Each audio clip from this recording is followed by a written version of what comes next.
दोस्तों, आशा करता हूँ कि आपका स्वास्थ्य अच्छा होगा। आज हम इस वीडियो में भगवान श्री राम और कबीरदास जी की कहानी का वर्णन करने जा रहे हैं। आशा करता हूँ कि आपको यह वीडियो अच्छी लगेगी।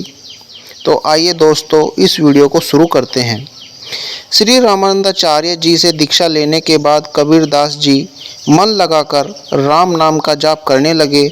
वे सोते जागते, उठते बैठते, खाते पीते, कपड़ा बुनते, हर समय राम नाम का जाप करते रहते थे।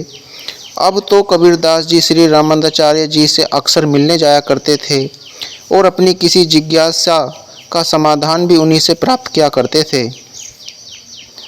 कबीरदास जी को लगन से भजन करता देख कुछ भगवान से विमुख लोग उनके पास आते हैं और उनमें से एक व्यक्ति कबीरदास जी से पूछता है, कबीरदास, तुम क्या कर रहे हो? कबीरदास जी कहते हैं, मैं गुरु जी की आज्ञा से राम नाम का जाप कर रहा हूँ। वह व्यक्ति बोला, कौन से राम का नाम जपते हो? कबीरदास जी बोले, कौन से राम का? राम जी भी क्या बहुत सारे हैं? वह व्यक्ति बोला, जब तुम्हें यही नहीं मालूम कि तुम कौन से राम का नाम जप रहे हो तो तुम्हें जप का फल कैसे मिलेगा? कबीरदास जी बोले, भाई, मैं तो एक ही राम को जानता हूँ। अब आप ही बताइए कि राम कौन कौन से हैं?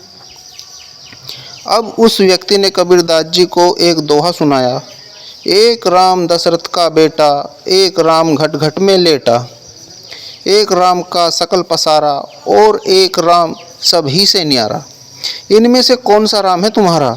यह सुनकर कबीरदास जी के मन में संशय उत्पन्न हो गया कि अब तक तो हम एक ही राम को जानते हैं, परंतु राम तो बहुत सारे हैं। कबीरदास जी अपने मन का संशय दूर करने के लिए अपने गुरु श्री रामानंदाचार्य जी के पास जाते हैं और उन्हें सारी बात कह सुनाते हैं। कबीरदास जी की बात सुनकर श्री रामानंदाचार्य जी हंस पड़े और बोले, बेटा, ऐसे भ्रमित करने वाले लोग तुम्हें जीवन भर मिलेंगे, इसलिए तुम्हें उनसे सजग रहना होगा। भगवान के नाम अलग अलग होने से भगवान स्वयं अलग अलग नहीं हो जाते। भगवान तो एक ही है। जो राम दशरथ जी का बेटा है वही राम घट घट में भी लेटा है। जिस राम सकल पसारा है वह राम सबसे न्यारा भी है। इसलिए इस दोहे का उत्तर यह है, वही राम दशरथ का बेटा, वही राम घट घट में लेटा, उसी राम का सकल पसारा, वही राम सब ही से न्यारा। वह राम सब जीवों के हृदय में निवास करता है, इसलिए वह सभी के घट में लेटा है। वही राम जब इस सृष्टि को रचते हैं तो यह सब उन्हीं का पसारा है।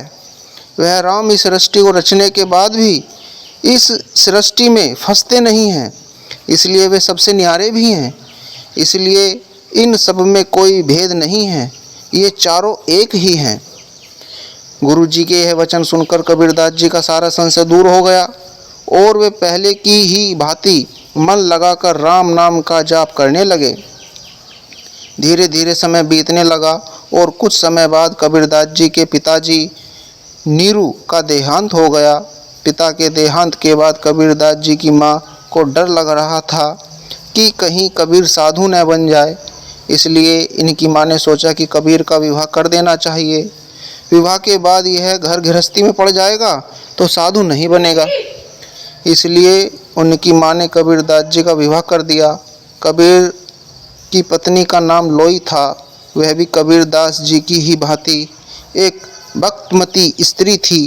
पिता के देहांत के बाद घर चलाने की पूरी जिम्मेदारी कबीरदास जी के ऊपर आ गई। अब कबीरदास जी भी अपने पिता की भांति कपड़ा बुनकर जीवन निर्वाह करने लगे। कबीरदास जी प्रतिदिन केवल उतना ही कपड़ा बुनते थे जितने से उस दिन का निर्वाह हो जाए।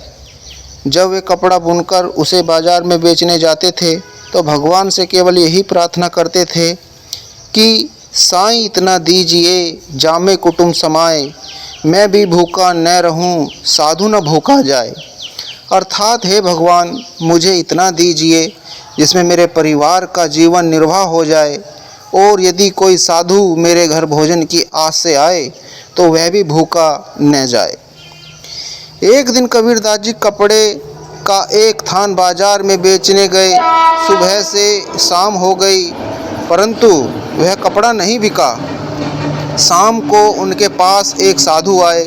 उनकी धोती फटी हुई थी, उसके पास ओढ़ने बिछाने को कुछ भी नहीं था। वे आकर कबीरदास जी से बोले, कबीर मुझे थोड़ा कपड़ा चाहिए। कबीरदास जी बोले, आपको कपड़ा चाहिए? अच्छा ले लीजिए। कबीरदास जी उन्हें उस थान में से आधा कपड़ा काट कर देने लगे। कबीरदास जी ने सोचा, आधा कपड़ा इन्हें दान कर देता हूँ, आधे कपड़े को बेचकर घर के लिए राशन ले लेंगे। जैसे ही कबीरदास जी उस थान में से आधा कपड़ा काटने लगे, साधु बोले, आधा कपड़ा क्यों काट रहे हो, पूरा कपड़ा ही दे दीजिए।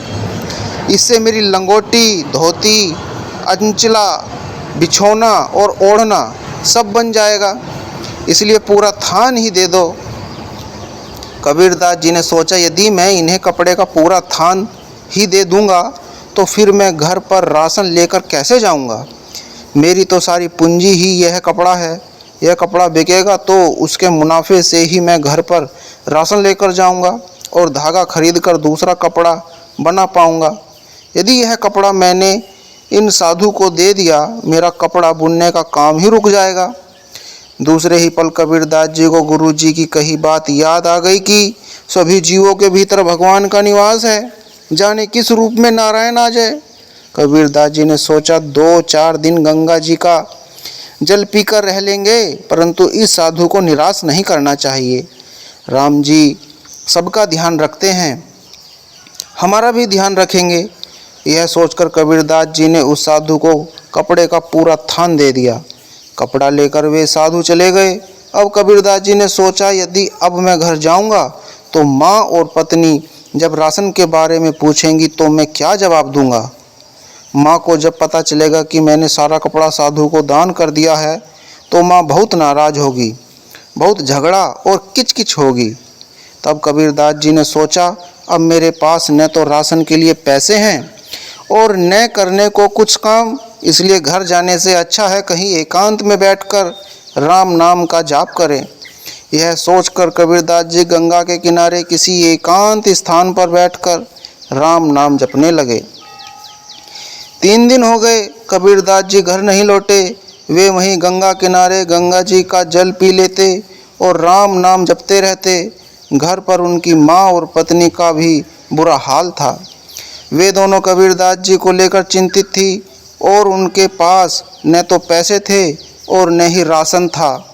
वे दोनों भूखी प्यासी कबीरदास जी की बाट जो रही थी। कबीरदास जी और उनके परिवार को ऐसी स्थिति में देखकर साकेत धाम में भगवान श्री राम चिंतित हो गए। उन्होंने एक बंजारे का भेष बनाया और अपने साथ 500 बैलगाड़ियों में खाने पीने का सामान, अनाज, मेवे, घी, तेल, कपड़े, धन, स्वर्ण मुद्राएं, जेवरात आदि सामान लेकर कबीरदास जी के घर की तरफ चल पड़े।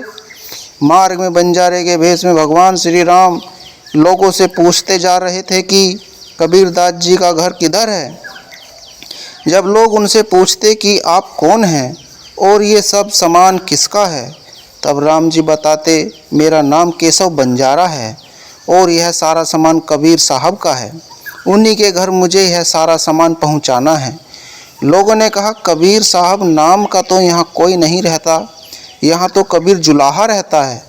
राम जी बोले, हाँ वही कबीर साहब हैं जो जुलाहा हैं, उन्हीं के घर मुझे यह सारा सामान पहुंचाना है। यह सुनकर ग्राम के सभी लोग आश्चर्य करने लगे कि कबीर जुलाहा कब से इतना धनवान हो गया। अब केशव बंजारे के रूप में राम जी रास्ते में पूछते पूछते सारा सामान लेकर कबीर जी के घर पहुँचे। कबीरदास जी की माँ नीमा घर के बाहर ही बैठी कबीरदास जी का इंतज़ार कर रही थी। राम जी ने पूछा, कबीर साहब का घर यही है? नीमा बोली, हाँ जी यही है कबीर का घर, लेकिन कबीर अभी घर पर नहीं है, वो 3 दिन से घर नहीं लौटा। वो बाज़ार में कपड़ा बेचने गया था, आज 3 दिन हो गए पर वो अभी तक घर नहीं लौटा। राम जी बोले, मेरा नाम केशव बंजारा है, मुझे कबीर साहब ने ही भेजा है। नीमा बोली, आपको कबीर ने भेजा है तो कबीर स्वयं कहाँ हैं? राम जी बोले, कबीर धागा खरीदने गए हुए हैं, आज कल में लौट आएंगे। बाजार में उनका कपड़ा बहुत अच्छे दाम में बिका था। उन पैसों से कबीर जी ने सामान खरीद कर घर पर रखवाने के लिए भेजा है। नीमा इतनी सारी बैलगाड़ियों पर लदे सामान को देखकर बोली, महाराज आपसे कोई गलती हो गई है, यह मेरे बेटे का सामान नहीं हो सकता। वो तो थोड़ा सा कपड़ा बुनकर ले गया था, उस कपड़े की कीमत में इतना सारा सामान नहीं आ सकता। राम जी बोले, नहीं, यह सारा सामान कबीर दास जी का ही है। उन्होंने हमें ही कपड़ा बेचकर यह सारा सामान खरीदा है। हम तो बस इस सामान को आपके घर छोड़ने आए हैं। आप घर में जगह बना दो, हम यह सामान रख देंगे। नीमा ने बहुत समझाया, परंतु केशव बंजारा नहीं माना और उसने सारा सामान कबीरदास जी के घर के आंगन में रखवा दिया और चला गया। इतना सारा सामान देखकर नीमा आश्चर्यचकित रह गई। उसके घर के आंगन में और घर के भीतर पैर रखने तक की जगह नहीं बची थी। हर तरफ कीमती कपड़े, गहने, जेवरात, खाने पीने का सामान बोरियों में भर भर के रखा हुआ था। कबीरदास जी के घर के आसपास रहने वाले लोग, जो उनके 3 दिनों से भूखे परिवार को भोजन तक नहीं पूछ रहे थे, वे लोग नीमा की उस सामान को रखवाने में मदद करने लगे। कबीरदास जी के घर में बैठने तक की जगह नहीं बची थी, इसलिए नीमा ने उस धन से उसी दिन अपने पड़ोस का बड़ा घर खरीद लिया और सारा सामान उसमें रखवा दिया। अब तो कबीरदास जी का परिवार आनंद से रहने लगा, परंतु 4-5 दिन और बीत गए, लेकिन कबीरदास जी अभी तक घर नहीं पहुँचे थे। कबीरदास जी की माँ ने अपने मोहल्ले के कुछ लोगों को 5-5 स्वर्ण मुद्राएं दी और उन्हें कबीरदास जी की खोज में भेजा। उन लोगों ने सारी काशी छान मारी। अंत में कबीरदास जी गंगा के किनारे झाड़ियों में उन्हें मिल गए। कबीरदास जी वहाँ बैठे बैठे राम राम जप रहे थे। उन लोगों ने कबीरदास जी से कहा, कबीरदास जी आप यहाँ बैठे हो, वहाँ आपके घर अन्न धन के भंडार भर गए हैं, आपकी माँ से इतनी संपत्ति संभाली नहीं जा रही, घर में सब रो रो कर बेचैन हो रहे हैं, आप जल्दी से अपने घर चलिए। कबीरदास जी बोले, कौन सी संपत्ति और कौन दे गया इतना सब? लोगों ने कहा, वो केशव बंजारा जिसे आपने कपड़ा बेचा था, वो आपके घर पर अतुल्य संपत्ति छोड़ गया है। अब आपको कपड़ा बुनने की भी जरूरत नहीं पड़ेगी, इसलिए अब आप घर चलिए। कबीरदास जी मन में सोचा, मैंने तो किसी को कपड़ा नहीं बेचा, कहीं मेरे प्रभु श्री राम ने कोई लीला तो नहीं कर दी। यह सोचकर वे उन लोगों के साथ अपने घर की ओर चल पड़े। घर आकर उन्होंने देखा कि उनका पूरा घर अन्न धन से भरा हुआ है। कबीरदास जी ने अपनी माँ से पूछा, माँ यह सब संपत्ति कौन दे गया? माँ ने बताया, बेटा ये सब वो सेठ जी दे गए हैं जिनको तूने कपड़ा बेचा था।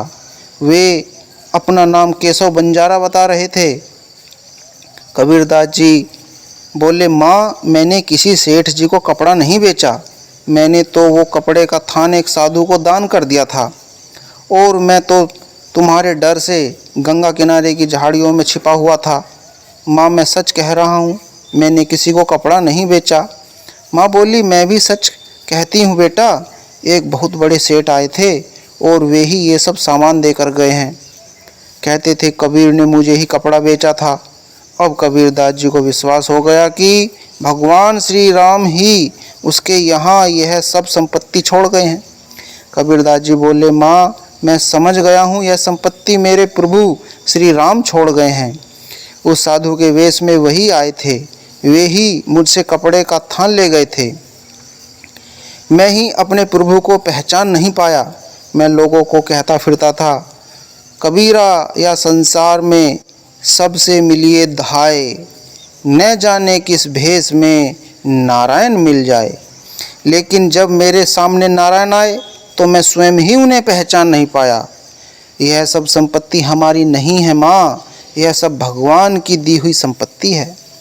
उसी दिन कबीरदास जी ने कबीर के सभी दरिद्रों और गरीब लोगों को बुला लिया और दोनों हाथों से उन्हें वह संपत्ति लुटाने लगे। उनकी माँ उन्हें बार बार रोकती थी, परंतु कबीरदास जी नहीं माने। वे भर भर के लोगों को संपत्ति दान करने लगे।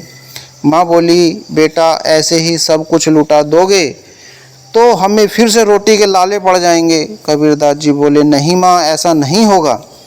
मैंने तो केवल कुछ गज का कपड़ा एक साधु को दान किया था।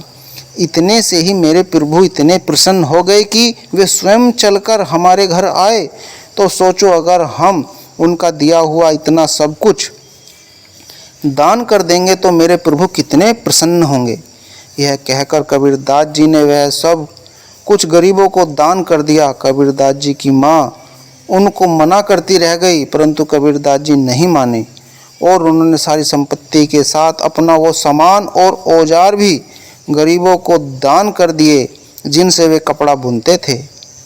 उसी समय कबीरदास जी ने एक पद गाया, तन गुदड़ी मन धागा मोहे हरी रंग लागा, ऐसी प्रीत लगी भगतन संग ज्यो सोने में सुहागा। ताना बुनना तजा कबीरा, राम नाम लिख लिया शरीरा।